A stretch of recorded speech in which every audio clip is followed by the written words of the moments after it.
Numa galti. Numa tufti malee numa galti san rakkoon hin jiru. Garuu amma laal aktivistoonni Harargee hundi mana Hamzaa jira. Achi walitti qabame aktivistoonni Harargee. Gaatii damee afur keessatti miliyoona 2 guuran jechuudha. Kan biraatillee achi dhufa jechuudha.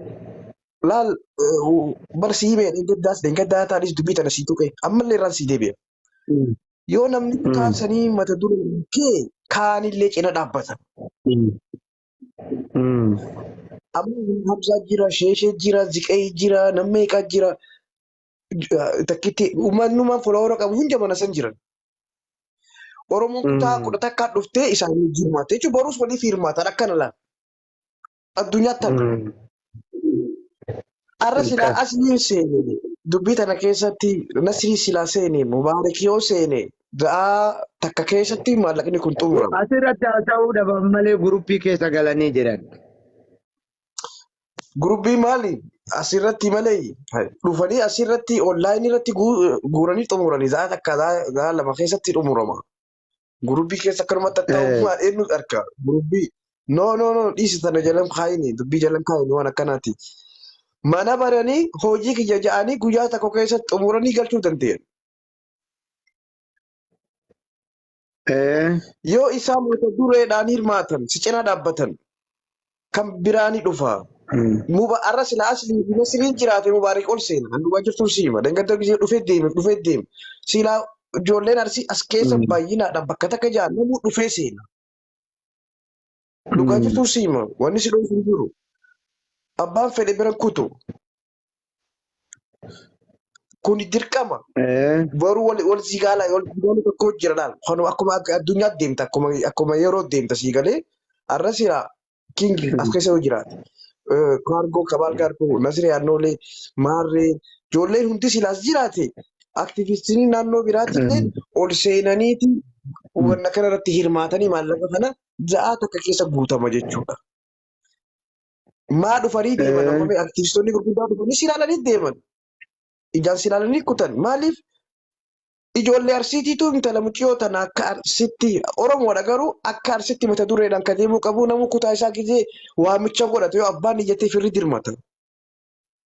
Kana wal sobuun jiru yeroo hundanii agarraa ka Shawaatis Shawaan nuti dirmadhaa jira. Wallaggaas galchine Shawaas galchine reefka agarree baroo hariyaa miti Beeruutii irraayis Dubaayii irraayis reefka hedduu galchine. Ijoolleen Shawaa mata dureedhaan hirmaatanii Oromoon kutaa 11 dhuftee waliidhaan galchiti jechuudha. Sigala inni kiyya. Dogongoraas keessa jira. Laa sirriidha haasa'i. Sirriidha jechuun jiraan. Shawaan amma nama meeqaatti dhumee karaa keessa Beeruutitti Wallaggaa dhumee Jimmaa dhumee wantaa dhumee reefki arraa miti hagalee Joordaan irraa namni galee bakka hundarraa Kuweet irraa namni galee jira. Garuu nama mata duree ta'an hirmaatu nama naannoo sanii. Yoo nama mata duree ta'an waamicha goote baruu innis nadhuuf itti dhufa baruu harki tara dhiqa jette Oromoon. Si galee? Kun waan jiru hundummaan jaamu. Hundummaan jaamu kuni. Akkasumatti seerumaa bakka. Achi keessatti yaamanii mata duree illee ta'uu ni dandeessa bakka hin qabu.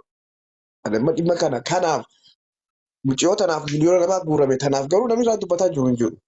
Asoo jirtuutis duuteetis jechuudha. Kun dadhabina akka sikkooman irra deemee kan hin dubbadhu kanaaf. Hundi as ta'anii deeman sila. Dangadda nam meeqaa dhufe maqaa irra deddeebi'u nam meeqaa dhufee silaalee kute. Silaa bakka takka humna qaba waliin teessanii hundi ol seena. Kanaan jiru barbaada. Numa galtii mucayyoon turtuu daftuu numa galtii ni gargaarraa. Gurbaa yoo dandeesse silaa na dubbisiiste bareedaadha. Bilbila hiimootiin si bilbilaa. Hiimoodhaan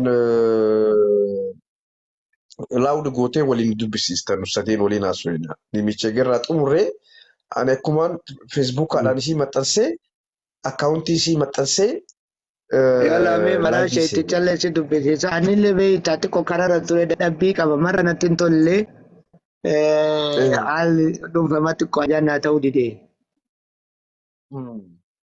Rakkoon hin jiru. Laal akkuma san footoo itti hidheetumaan Live itti account sirra kaa'e maal jee nama san nama hedduun na gaafachaa jira.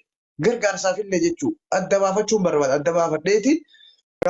Sagaleen kiyya jira. Nama hedduu nama dhibbaa oliin na gaafachaa jira. Feesbuukaan nama dhibbaa oli. Kanaaf yooniin viidiyoo irratti dalagee wanta jee michootu waan addunyaan dhageesseef karma feesbuukaatu nu xumuruu ni dandeenya irra guddaa. Kanaaf isarraa hin dhaga'uu barbaada. Maaliif deeggar dalagee laayivii seenu informationii fi waan hedduun dogongore. Lakki baga dogongorte garuu yeroo biraatiif eeggannoo godhii jaalli. Informationii naa kanneen waa'ee faamilii isii namaa dogongoraan naa kanneen.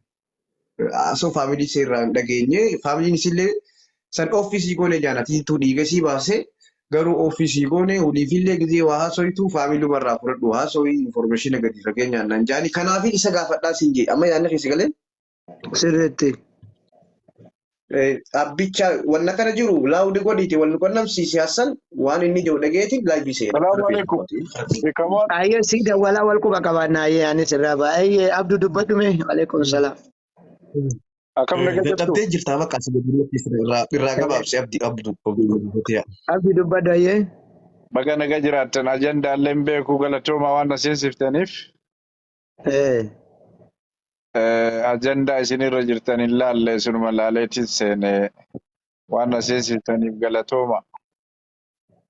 Ayyee galatarraa fi wanni irra jiru waan tokko mariirra jirra obboleettiin ta'e takka Saudi Arabiyaa kanatti duutee tallaajaa jirti. Reefa biyya galchina jennee humna dhabnee san akka namni nurra itti nu hirmaatee nu gargaaruuf guyyaa boruutitti sagantaa qabataa jirra. Kaleen gaddalee irratti hirmaannee homaa waa buusuu hin dandeenye bal'inaan irratti akka Oromoon marii dhaga'ee irratti hojjennu kanuma yaada kakaafnee irratti dudubbataa jirra.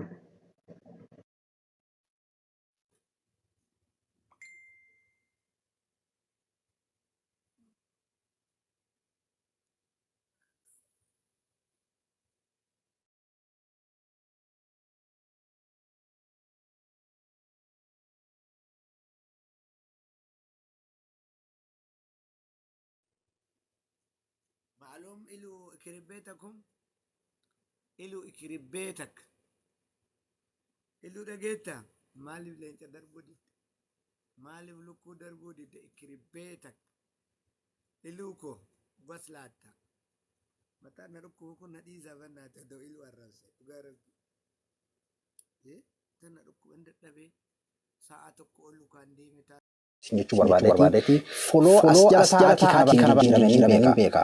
Warra chaalenjii akkasii hojjetan saamilee ofii miti. Garuu nama biraa tiktaatara gartee barbaaduu fi heerasuun faayidaa qabaatu. Akkas gochuun jechuudha. As jala nama akkasii follow godha. Waan jiru san irratti hedduu isin hin deeggaru. Kabiraa immoo follow nama kana beeka. Nama tokko follow nama kudhanii ol dandeessu. Sirriitti qabaddaa kana. Follow nama kudhanii ol dandeessu. Asuma warri gartee TikTokii follow naaf itti jettan. Sababoonni biraa ta'ee follow akka guutuu qabaadhaa. Kuma kudhanii ol follow dandeessu nama tokko. Hagamu yoo jechuudha. Yoo kuma kudhan gara dirqama sirri isaa nama kudhanii kanatti follow dandeessu jechuudha. Kanaafuu tokko wanni TikTok guddisu laayikii jiraachuu qaba. Miidiyaan kun miidiyaa jechuudha. Miidiyaan biraa viiwara qofarratti kan inni xiyyeeffatu. Garuu TikTok akkasii miti. Viiwarri kee follow kee akkuma laayikii jiraachuu qaba. Tagartee gara follow durii laayikii jechuudha. Suni guddatuu qabdi. Ati fakkeenyaaf kuma taate yoo laayikii ta'e kuma dhibba jaha ballee taate dadhabaa jechuun haa ta'uti ammoo haga sun ga'e mana follow guddaa qabu jechuudha. Laayikiin jiraachuu qaba jechuudha. Laayikiin isin fayyada waa hedduu fayyada akkasii waa hedduu irratti inaan jedhee bal'inaan irratti deebinee waliin arraan galatoomaa isin fi kanneen dhufee warri amantii baga nagaa galatoomaa na ulfaadhaa haga isin jaalatan kana isin jaalladhaa kana isin kabajaa akkasuma dogongoroota jiru sirreessinaa fuula duraaf bal'inaan asirratti dhufeetiini maammee galatoomne jabaadhu bal'inaan dhufee asirratti waa'ee kanaa irratti waliin mari'annaa kanaan isin jechuu barbaadaa yeroo duraatiif kan isin sodaatii seenee eessatu jechaatiin itti lallaalataa sodaata akkasitti kan isin yeroo duraatiif yeroo takka namoota tokko biratti gastii namaa seena malee hedduu seenuu arra yeroo duraatiif osomaan adimu akkasumas suutaan baatii bira waan ni balleessa yoo jiraates dhiifama jechuuf. Namni beekamu dhugaan se'uun takkaaliif seenee jira arra yeroo duraatiif illee jechuudha. Jechuun yoo adeemaa baate akkasitti naaf galatoomaa isin jaaladhaa foloon dhibba sadii galatoomaa silaa qaleetiin isaa hedduu waa guddifachuu kan beeku amala kiyyaa beekee qo'atuufachuu fi miti. Hedduu waaqayyoon akkas nama addaa jedhee akkasitti waa guddisee kanas hin beeku kana jechuudha. Foloo kanas yookiin nama addaatti waa beeku foloo hagas naa gootan jechuudhaaf isinuma galatooffachuudhaaf namni nama galatoofatu jedhan isinuma galatooffachuudhaaf maleen wallaahi hagas nama guddisuudhaaf yookiin baana nama addaa ta'ee jira. Namni namarraa waan addaati yookiin nama beekaa ofii jechuufi miti. Ani nama taaraan hin geenyedha. Garuu warri naamantanii yeroo gabaabaa keessatti foloo sadii nagalchitanii galatooma.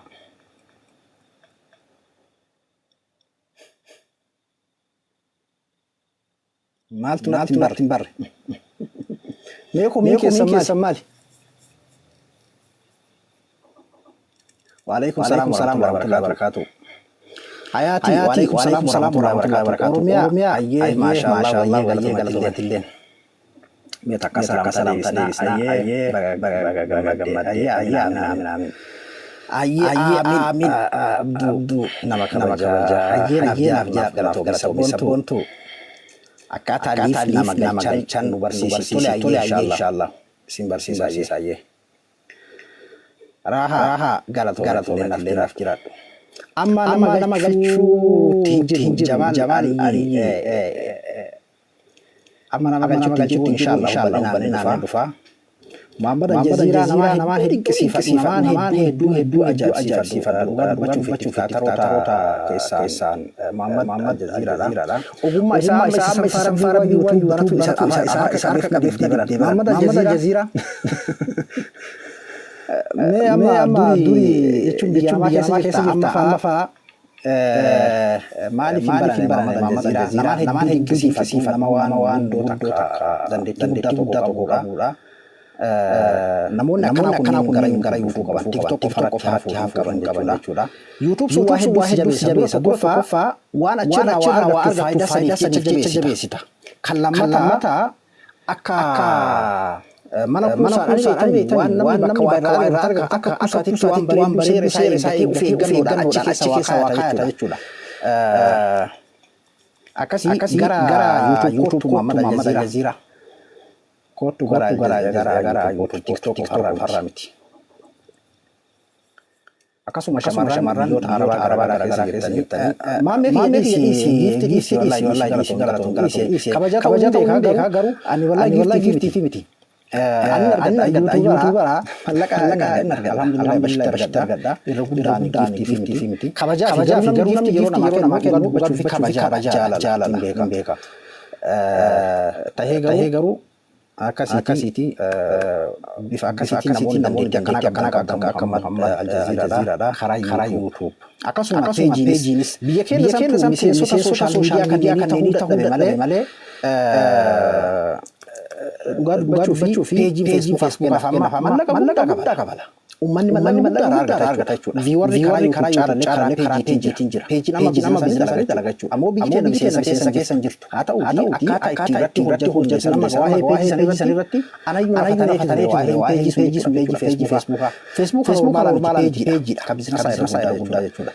Karaa kamiin akkamitti agartee akka namni mallaqa danda'u wanni sun hedduu nafatanii ammallee siistama isaa arganne haa ta'u peejii mallaqa kafalaa mallaqa yeroo kana jennu mallaqaatii fi akkuma jennu mallaqaatii namni tokko yoo bakka waa irraa argatu bakka biizinasa irraa argatu waan dhiyeessa akka gartee suuqii tokko kennaaf baratee jiru tokko Yoo waan bilaashi yookiin waan akkanatti nama jedhamee fi yoo waan qaalitti gurguramu ta'e akkasii jechuudha. Kanaaf gara YouTube manni keenya gara YouTube qabaatee farratti akkasuma immoo TikTok irratti akkamitti maamila keenya sana fudhannee gara YouTube geessuu dandeenya.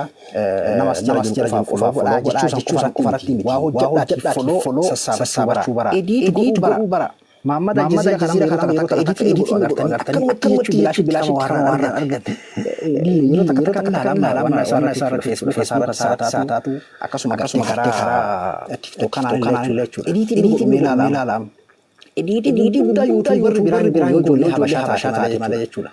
Hingune kana hojjeta. Ediitiin waan salphaa waan sammuu keessaa haasa'an kana caalaa ediitiidha waan nama baasu. Miidiyaa kamirratti iyyuu karaa YouTube isaa ta'u karaa Facebook illee haa ta'u. Kanaafuu waa ediit godhuu irratti xiyyeeffannaa waa ediit baradhaa shaagalaa viidiyoo salaalaa biraatii ofaa sammuu keessan biraan godhina. Anis waan hin beekne waan isin dura jiruuni waan xiqqashoo isin agaleeni bal'inaan hojjetaa yuutuub saniin deebisaa namoonni hedduun isin qabdanii waa'ee siyaasaa qofaa ECT waa'ee barumsaatti ilaalidha. Yeroo callisanii fakkeenyaaf amma namoonni keenya akkam seetan maaliif sagalee waan akkasii banne saba kana maaliif banne jettan. Sanis hin dhiifnu YouTube lama godheeti waa'ee barumsaas akkasuma gartee waan nuti fakkaate sagalee ta'uudha akkasuma fofnaa warra jedhe YouTube abbaa gadaa bareedu isa arsee gubatee akkas kabiraa baneetiin dhufa. Viidiyoo ediit godhuu irratti baradhaa waa ediit godhuu irratti fannaa kanaaf shaagalaa isin barbaadeeti hedduu naaf galatoomaa hedduu jaaladhaa.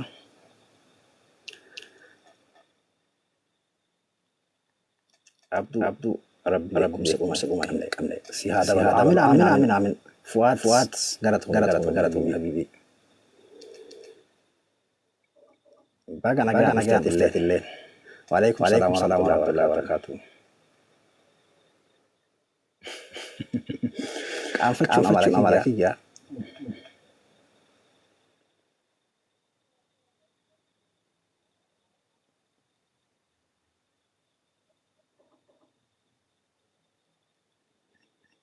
Waa'ee cufamuu Facebook irratti viidiyoo jenne malee asirratti miti.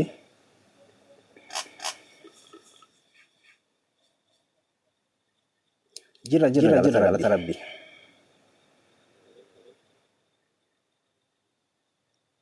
Biiftuu. Ayyee hawwi atillee galata jabaadhu.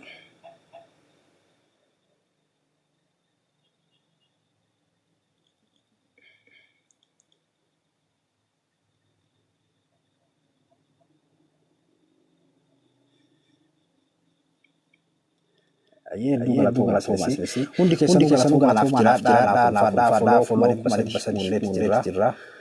Waggaa takka keessa gahuu waan guddaadha. Isinis kontaa gara sooshaal miidiyaa hundaa isin barbaadeetiin tuutanii kana gara yeroo bal'inaan waliin mari'annaa. Har'a yeroo duraatiif seenee akkaataa itti seenan iyyuu shashagalee maaniin akkasitti seene. Naaf galatoomaa jiraadhaa yeroo biraatti deebinaa. Hedduun isin jaaladhaa. Nagaa tura.